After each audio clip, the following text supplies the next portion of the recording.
আসসালামু আলাইকুম দর্শক, ওয়েলকাম জানাচ্ছি ফারুল ফুড কিচেনে আরেকটা নতুন রেসিপি দেখার জন্য। আজকে আমি শেয়ার করতে চলেছি শীতের সবজি লাউ দিয়ে তেলাপিয়া মাছ রান্নার রেসিপি। খুব সহজ একটা রেসিপি শেয়ার করতে চলেছি। এই শীতে এ ধরনের রেসিপি খেতে দুর্দান্ত লাগে, আপনারা ট্রাই করতে পারেন।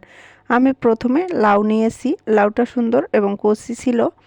লাউটাকে ভালোভাবে কেটে নিচ্ছি। আমি ভালোভাবে কেটে নিয়েছি। এখন আমি এখানে তেলাপিয়া মাছ নিয়েছি। তেলাপিয়া মাছগুলোকে সুন্দরভাবে কেটে ধুয়ে বেছে নিয়েছি। আমি এভাবে গোটা গোটা রাখবো, আপনারা চাইলে পিস করতে পারেন।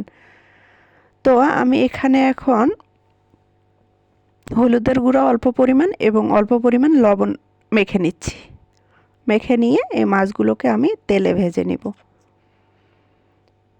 উল্টিয়ে পাল্টিয়ে লবণ আর হলুদ মাছগুলোর সাথে ভালোভাবে মিক্সড করে নিয়েছি। এখন আমি ফ্রাই প্যানে তেল দিয়ে নিলাম পরিমাণ মতো। এখন তেলটা গরম হলে আমি মাছগুলোকে উল্টিয়ে পাল্টিয়ে ভেজে নিব।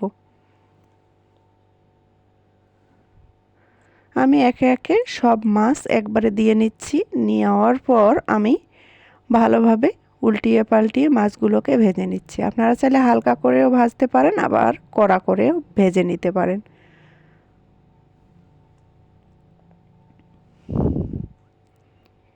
আমি মাছগুলোকে কড়া করে ভেজে নিয়েছি। এখন আমি ওই তেলে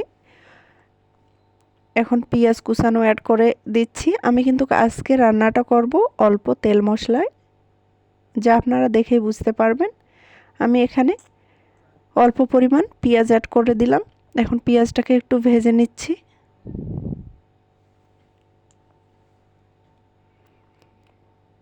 পেঁয়াজটাকে ভেজে নেওয়ার পর আমি এখানে রসুন কুচানো অ্যাড করলাম। আপনারা চাইলে এখানে রসুন বাটা অ্যাড করতে পারেন। তারপরে এখানে আমি হাফ চামচ আদা বাটা অ্যাড করে দিব।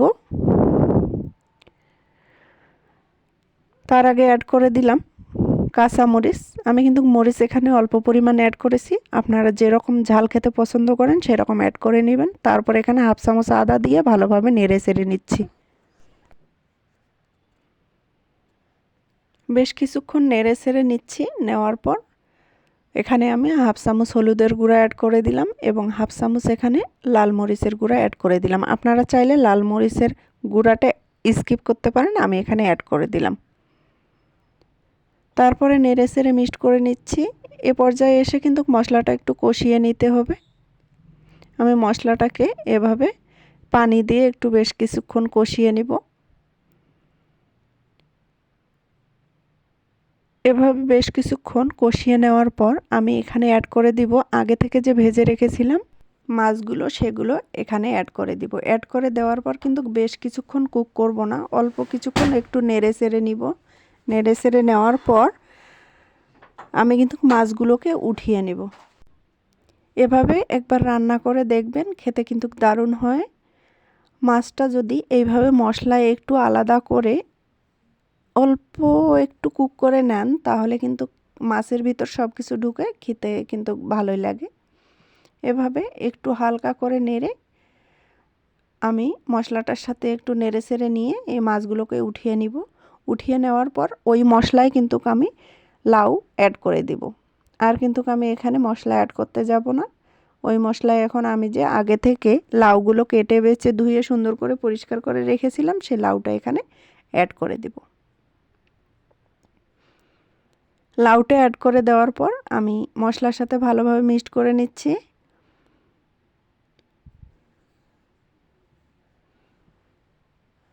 এভাবে আমি মশলার সাথে লাউটা মিক্সড করে নিব।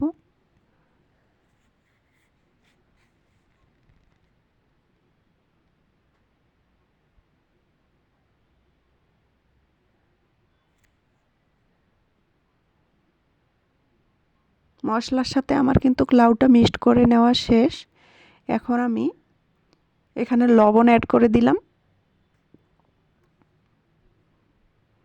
এখন কিন্তু লাউটা থেকে অনেক পানি বের হয়ে আসবে, আর কোনো পানি এক্সট্রা অ্যাড করতে হবে না। এই পানিতেই কিন্তু লাউটা সিদ্ধ হয়ে আসবে।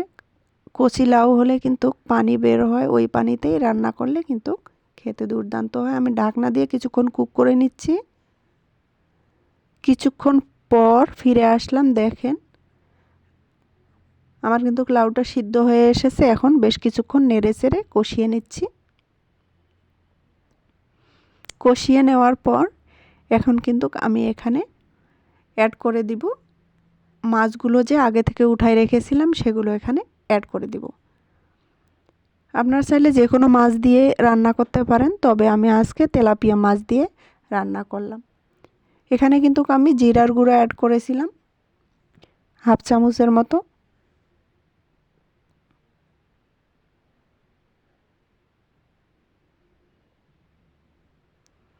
এখন আমি ঢাকনা দিয়ে 1 মিনিটের মতো কুক করে রান্নাটা কিন্তু আমার কমপ্লিট হয়ে যাবে।